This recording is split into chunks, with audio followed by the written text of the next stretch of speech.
لله رب العالمين والصلاة والسلام على أشرف الأنبياء والمرسلين نبينا محمد وعلى آله وصحابه أجمعين وبعد. محترم حاضرین اور ناظرین کرام، ہم اور آپ مسلسل پچھلے چند دروس سے نکاح سے متعلق جو احکام و مسائل ہیں ان کو سن رہے ہیں. آج کا جو ہمارا موضوع ہے اس کا تعلق بھی نکاح سے، اور نکاح میں ان عورتوں کے حوالے سے ہے جن عورتوں سے ہمارا نکاح کرنا جائز نہیں. کچھ ایسی عورتیں ہیں جن سے نکاح کرنا ہمارے لیے حرام ہے. مسلمانوں کا معاملہ عام لوگوں کی طرح نہیں ہے، غیر مسلموں کی طرح نہیں ہے، یہودیوں کی طرح نہیں ہے، نصرانیوں کی طرح نہیں ہے، مجوسیوں کی طرح نہیں ہے. کیا ہے کہ ہماری جو تہذیب ہے وہ یورپین تہذیب نہیں ہے. آپ یورپ میں چلے جائیے، امریکہ میں چلے جائیے، آپ کو یہ سمجھ میں آئے گا کہ جو چاہتا ہے جس سے شادی کرتا ہے، جب چاہتا ہے شادی کرتا ہے، جب چاہتا ہے طلاق. کوئی اصول نہیں، کوئی ضابطہ نہیں، ان کے پاس شریعت کی پابندی نہیں. لیکن ہم مسلمانوں کے نزدیک ہر معاملے میں شریعت کی پابندی ہے، اور مسلمان وہی ہے. اس بات کو بہت اچھی طرح سمجھ لینا چاہیے کہ مسلمان وہی ہے، حقیقی مسلمان. کہنے کو تو ہر آدمی آج کل مسلمان کہتا ہے، ہر آدمی مسلمان کہتا ہے، لیکن حقیقی مسلمان وہی ہے، صحیح معنوں میں مسلمان وہی ہے جو ہر معاملے میں شریعت کی پابندی کرے، ہر معاملے میں قرآن حدیث کی پابندی کرے، چاہے ہمارا دل اس کو قبول کرے یا یہ کہ نہ کرے. دقت آج یہ ہے کہ ہم ان چیزوں پر عمل کرتے ہیں جس کو ہمارا دل چاہتا ہے.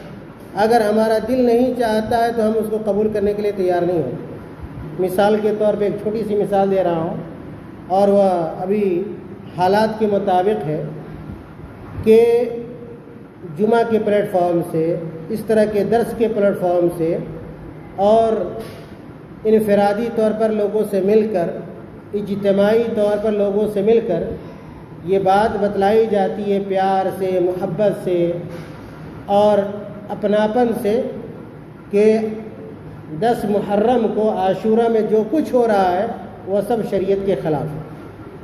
لیکن بہت سارے لوگ ماننے کو تیار نہیں. کیوں؟ اس لیے کہ ان کے مزاج کے مطابق نہیں، مزاج کے مطابق نہیں. بجائے یہ کہ ہم اپنے مزاج کو شریعت کے مطابق ڈھالیں.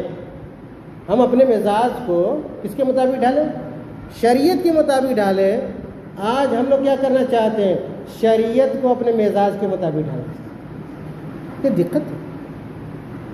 قرآن کچھ ہے، حدیث کچھ ہے، اور ہم ماننے کو تیار نہیں ہوتے.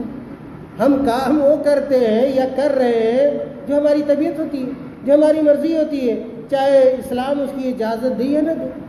میرے بھائیو، یہ بہت خطرناک معاملہ ہے، یہ بہت خطرناک معاملہ ہے، اور کسی صاحب ایمان کے شایان شان نہیں ہے. آج مسلمانوں کا رویہ دیکھ کر ایسا لگتا ہے کہ دور دور سے ان کا قرآن حدیث سے رشتہ نہیں. ایسے کام کو انجام دے رہے. ایک اور مثال دیتا ہوں، سنیے غور سے، اور اپنے ملنے جلنے والوں کو بھی بتائیے گا. میں نے دیکھا ابھی 2-3 دنوں کے اندر کہ یہ نوجوانوں کا جو طبقہ ہے وہ عجیب طبقہ ہو گیا. خاص طور سے نوجوانوں کا طبقہ کچھ سننے کو تیار نہیں. حالانکہ وہ یہ سمجھتے ہیں کہ جو ہم کر رہے ہیں غلط ہے. وہ یہ جان رہے ہیں کہ جو ہم کرتے ہیں وہ غلط ہے، لیکن پھر بھی کیا ہے؟ چھوڑنے کو تیار نہیں. ایک مثال دیتا ہوں، سنیے کہ اس محرم کے موقع پہ اور عاشورہ کے دن یا اس سے پہلے لوگ کیا ہے، نوجوانوں کو دیکھیے گا زور زور سے کیا کہتے ہیں؟ یا علی یا حسین. کہتے ہیں یا نہیں کہتے ہیں؟ سنتے ہیں آپ لوگ؟ نہیں سنتے ہیں. یہ اس پر غور کر لیا جائے تو اتنا خطرناک یہ جملہ ہے، یا علی یا حسین یا فلاں یا چلا، مردے کو پکارنا، مردے کو علی کیا ہے رضی اللہ، جو لوگ یا علی کہتے ہیں یا حسین کہتے ہیں، اگر ان کو روک کر پوچھ لیا جائے کہ یہ علی کون ہے یہ حسین کون ہے تو ان کو پتہ ہی نہیں، اور یا علی یا حسین کہے جا رہے ہیں اور بلائے جا رہے ہیں، حالانکہ مردے کو بلانا پکارنا دکھ تکلیف کو دور کرنے کے لیے اس طرح سے یہ شرک ہے، یہ شرک ہے۔ اور آپ کو میں بتا چکا ہوں کہ گناہوں میں سب سے بڑا گناہ کون سا ہے؟ شرک۔ ہمیں اور آپ کو کس کو بلانا چاہیے؟ اللہ، یا اللہ کہنا، یا اللہ کہ یا محمد بھی آپ نہیں کہہ سکتے ہیں۔ جب ہم اور آپ یا محمد نہیں کہہ سکتے ہیں تو یا علی کہہ سکتے ہیں، یا حسین کہہ سکتے ہیں، یا حسن کہہ سکتے ہیں۔ آج نوجوانوں کو دیکھیے کہ ایسے درجنوں کی تعداد میں بھاگے جا رہے ہیں، دوڑے جا رہے ہیں، یا علی یا حسین، اور ایسا کپڑا پہنا، ایسا ٹی شرٹ پہنا ہوا ہے، ایسا شرٹ پہنا ہوا ہے جس کے آگے پیچھے بھی کیا ہے؟ یا علی یا حسین کا لکھا ہے۔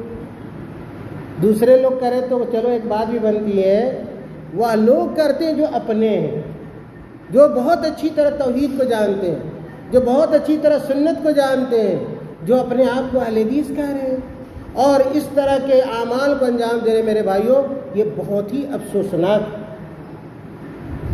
خیر، میں یہ کہہ رہا تھا کہ ہمارا موضوع چونکہ نکاح ہے، اس لیے بہت زیادہ دوسرے موضوع کو ہم چھیڑ نہیں، لیکن نصیحت کے طور پہ کہا کہ اس طرح کے گناہوں کے کام سے اپنے آپ کو اگر آپ بچا لیتے ہیں تو آپ بڑے خوش نصیب آدمی ہیں۔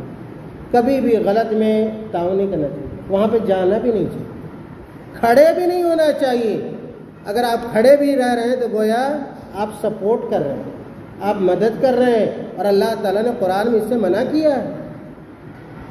تو کچھ ایسی عورتیں ہیں جن سے ہم نکاح نہیں کر سکتے، کچھ ایسی عورتیں جن سے کبھی بھی نکاح نہیں کر سکتے ہیں، کچھ ایسی عورتیں ہیں جن سے ایک خاص مدت تک کے لیے نکاح کرنا حرام ہے، کچھ ایسی عورتیں جن سے نکاح کرنا نسب کے اعتبار سے حرام ہے، کچھ ایسی عورتیں جو سسراری رشتے کی بنیاد پہ ان سے نکاح کرنا حرام ہے، کچھ ایسی عورتیں ہیں جن سے رضاعت کی وجہ سے نکاح کرنا حرام ہے۔ میرے بھائیوں، تو محرمات ان عورتیں جن سے ہم اور آپ نکاح نہیں کر سکتے، ان کی دو قسم، ان عورتوں کی دو قسمیں۔ پہلی جو قسم ہے محرمات الی الابد، کچھ ایسی عورتیں ہیں جن سے ہم کبھی بھی نکاح نہیں کر سکتے، نکاح کرنا ہمارے لیے حلال ہی نہیں ہے بلکہ حرام ہے۔ کچھ ایسی عورتیں ہیں جن سے وقتی طور پہ ایک خاص مدت تک کے لیے ان سے نکاح کرنا حرام ہے، خاص وجہ سے، لیکن اگر وہ وجہ ختم ہو جائے، دور ہو جائے، تو پھر ان عورتوں سے نکاح کیا جا سکتا ہے۔ یقیناً اب یہ جاننا چاہیں گے کہ وہ کون سی عورتیں ہیں جن سے ہم کبھی بھی نکاح نہیں کر سکتے، وہ کون سی عورتیں ہیں جن سے ہم ایک خاص مدت تک کے لیے نکاح نہیں کر سکتے، لیکن اگر وہ چیز ختم ہو جائے، وہ سبب اگر ختم ہو جائے تو پھر نکاح ہم اس سے کر سکتے ہیں۔ خیر، شیخ رحمۃ اللہ علیہ کہتے ہیں کہ فالمحرمات الی الابد سبع من النسب وہن، کہ وہ عورتیں جن سے کبھی بھی ہم نکاح نہیں کر سکتے، اور وہ عورتیں جن کا تعلق نسب سے، قرابت سے، نسب قرابت سے، وہ 7 طرح کی عورتیں، 7 عورتیں نہیں، 7 طرح کی عورتیں، بہت ساری عورتیں ہو سکتی ہیں، 7 طرح کی عورتیں۔ سب سے پہلی وہ عورت جس سے ہم کبھی بھی نکاح نہیں کر سکتے، شیخ رحمۃ اللہ علیہ کہتے ہیں الامہات، مائیں۔ ہم اپنی ماں سے نکاح کر سکتے ہیں؟ نہیں کر سکتے۔ اور ماں میں اپنی ماں تو داخل ہی ہے، دادی بھی داخل ہے، نانی بھی داخل ہے، اور آپ کیا ہے، نانی ہو، پرنانی ہو، لکر نانی ہو، چکر نانی ہو، کوئی بھی نانی ہو، اسی طرح دادی ہے، پردادی ہے، اور اس کے اوپر کی جتنی بھی دادیاں ہیں، ہم ان سے نکاح نہیں کر سکتے، کبھی بھی نہیں کر سکتے۔ لیکن بسا اوقات ان چیزوں کو نہ جاننے کی وجہ سے لوگ گناہوں کا ارتکاب کر بیٹھتے ہیں، اور ایسی رشتہ دار عورتوں سے بھی شادی کر لیتے ہیں، نکاح کر لیتے ہیں جن سے نہیں کرنا چاہیے۔ تو پہلی جن سے ہم نکاح نہیں کر سکتے وہ کون ہے؟ مائیں، ہماری مائیں۔ اور ہم نے کہا کہ ماں میں دادی بھی داخل ہے، پردادی بھی داخل ہے، اور اوپر تک چلے جائیے، اور اسی طرح نانی پرنانی اور دادی پردادی سب داخل ہے۔ نمبر 2 جس سے ہم نکاح نہیں کر سکتے وہ کون ہے؟ البنات، بیٹیاں، ہماری بیٹیاں، اپنی بیٹی ہو یا ایک بیٹی کی بیٹی ہو۔ بیٹی کی بیٹی کیا ہوگی ہمارے لیے؟ نتنی ہوئی، چاہے نتنی ہو یا پرنتنی ہو یا جو بھی ہو، اپنی بیٹی ہو یا ایک بیٹی کی بیٹی ہو، یا ایک اس کے نیچے جو بھی بیٹیاں اگر آ رہی ہیں، تو یاد رکھیے کہ بیٹیوں سے نکاح کرنا جائز نہیں ہے۔ اور یہیں پہ میں اشارہ کر دوں کہ جس طرح ہم اپنی ماں، اپنی نانی، اپنی دادی سے نکاح نہیں کر سکتے، اسی طرح اگر وہ عورت ہے جس نے ہم کو دودھ پلایا ہے، وہ عورت ہے جس نے ہم کو دودھ پلایا ہے، ایسی عورتوں سے بھی ہم نکاح نہیں کر سکتے۔ اس کی نانی اور دادی، جس عورت نے ہمیں دودھ پلایا ہے اس کی نانی اور دادی سے بھی ہم نکاح نہیں کر سکتے۔ اسی طرح جس عورت نے ہمیں دودھ پلایا ہے اس کی بیٹی سے بھی ہم نکاح نہیں کر سکتے ہیں۔ یہ رضاعت کی بنیاد بھی رشتے حرام ہے۔ اسی طرح نمبر 3 جن سے ہم نکاح نہیں کر سکتے، کبھی بھی نہیں کر سکتے، اس میں کون ہے؟ کہا الاخوات مطلقاً، بہنیں، چاہے اپنی بہن ہو یا سوتیلی بہن۔ بہن ہو، بہن کی 3 قسمیں یاد رکھیے، بہن 3 طرح کی ہوتی ہے۔ اپنی بہن ایک سگی بہن ہو گئی، شقیقہ جس کو کہتے ہیں، سگی بہن۔ ایک یہ کہ ماں شریک بہن یا ایک باپ شریک بہن۔ ان بہنوں سے بھی ہم کبھی نکاح نہیں کر سکتے۔ نمبر 4 جن عورتوں سے ہم کبھی بھی نکاح نہیں کر سکتے وہ کون ہے؟ کہ بہنوں کی بیٹیاں، بہنوں کی بیٹیاں۔ بہن، ہماری بہن اگر کوئی ہے تو اس کی بیٹی ہمیں کیا لگے گی؟ بھانجی۔ تو ہم اپنی بھانجی سے بھی کبھی نکاح نہیں کر سکتے ہیں۔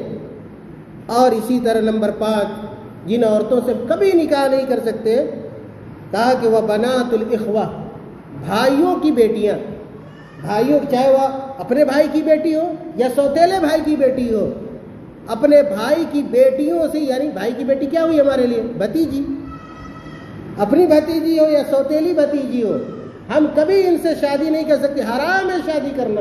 اگر کوئی کر لیتا ہے وہ حرام کا ارتکاب کرتا ہے، گویا وہ زناکاری کا ارتکاب کر رہا ہے، بدکاری کا ارتکاب کر رہا ہے۔ اور بدقسمتی سے ایسے بہت سارے لوگ گاؤں اور سماج میں مل جائیں گے جو اس طرح کی عورتوں سے شادی کرتے، نکاح کرتے ہیں۔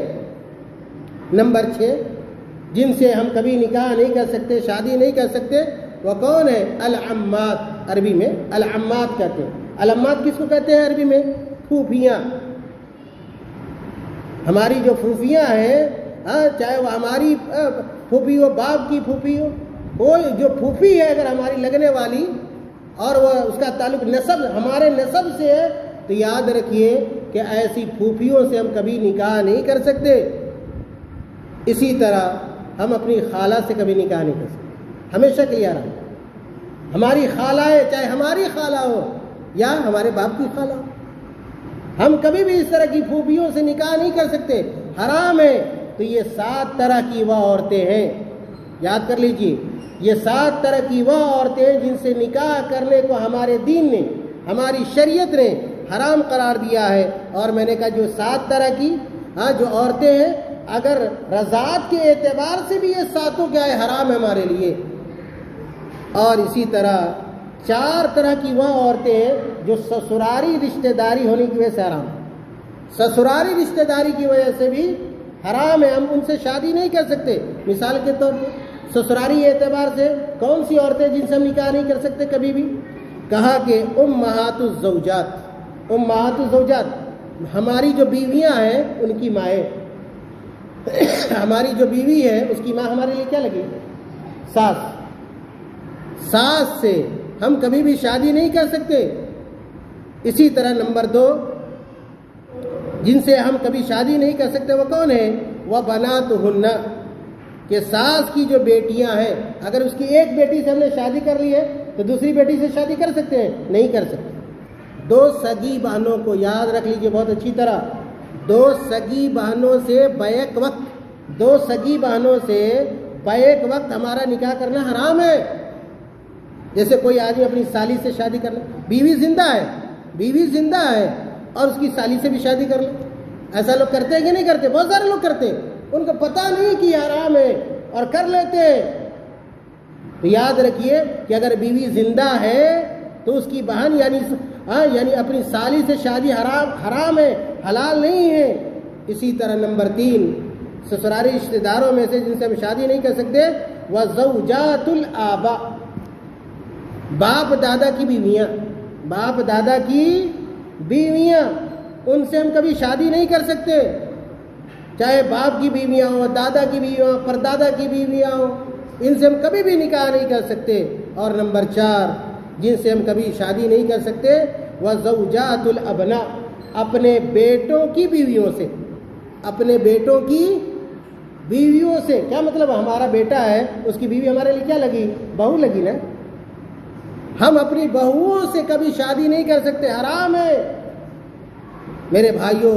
اور یہ جو میں نے کہا کہ یہ عورتیں حرام ہیں، یہ عورتیں حرام ہیں، یہ نسب کے اعتبار سے 7 حرام ہے، یہ دودھ پینے کی وجہ سے 7 طرح کی عورتیں حرام ہیں، 4 طرح کے رشتہ دار سسرالی رشتہ داری کی وجہ سے حرام ہے۔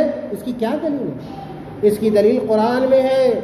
سورہ نساء میں آیت نمبر 23 اور 24 میں اللہ تعالیٰ نے ان تمام عورتوں کا تذکرہ کیا ہے، اور اللہ تعالیٰ نے یہ بتلایا ہے کہ یہ عورتیں تمہارے لیے حرام ہیں، ان سے نکاح تم نہیں کر سکتے ہو۔ قرآن کریم میں اللہ تعالیٰ نے یہ پوری فہرست اور لسٹ اللہ تعالیٰ نے بیان کی ہے، حرمت علیکم امہاتکم و بناتکم، اور لمبی آیت 2 آیت کہ اللہ تعالیٰ نے تمہارے اوپر تمہاری ماؤں کو، تمہاری بیٹیوں کو حرام قرار دیا ہے۔ اسی طرح اللہ کے نبی صلی اللہ علیہ وسلم نے ایک حدیث کے اندر بیان فرمایا کہ یحرم من الرضاع ما یحرم من الولادہ، کہ پیدائش کی وجہ سے جو عورتیں حرام ہوتی ہیں وہ رضاعت کی وجہ سے بھی حرام ہوتی ہیں۔ رضاعت کس کو کہتے ہیں؟ دودھ پینے کو، کہ جن عورتوں نے ہمیں دودھ پلایا ہے ہم ان عورتوں سے شادی نہیں کر سکتے۔ جس عورت نے دودھ پلایا ہے تو وہ اس عورت سے شادی نہیں کر سکتے، اس کی بیٹی سے بھی شادی نہیں کر سکتے، اس کی ماں سے بھی شادی نہیں کر سکتے، اور اس عورت کا جو شوہر ہے، اس عورت کا جو شوہر ہوگا جس عورت نے ہمیں دودھ پلایا ہے، اس کے بیٹے سے بھی ہم شادی، اس کے بیٹی سے بھی ہم شادی نہیں کر سکتے، اس کی ماں سے بھی شادی نہیں کر سکتے، اس کی خالہ سے بھی شادی نہیں کر سکتے، اس کی پھوپھی سے بھی شادی نہیں کر سکتے۔ تو دونوں طرف سے جس عورت نے دودھ پلایا ہے اس کی طرف سے بھی جو رشتے ہیں وہ حرام ہوں گے، اور اس کے شوہر کی طرف سے بھی جو رشتے وہ حرام ہوں گے۔ اس کی ماں، بیٹی، خالہ، پھوپھی، ان عورتوں سے ہم نکاح نہیں کر سکتے۔ اللہ کے نبی صلی اللہ علیہ وسلم نے کہا یحرم من الرضاع، کہ رضاعت سے بھی وہی رشتے حرام ہوتے ہیں جو ولادہ سے ہوتے ہیں یا کہ جو نسب سے ہوتے ہیں۔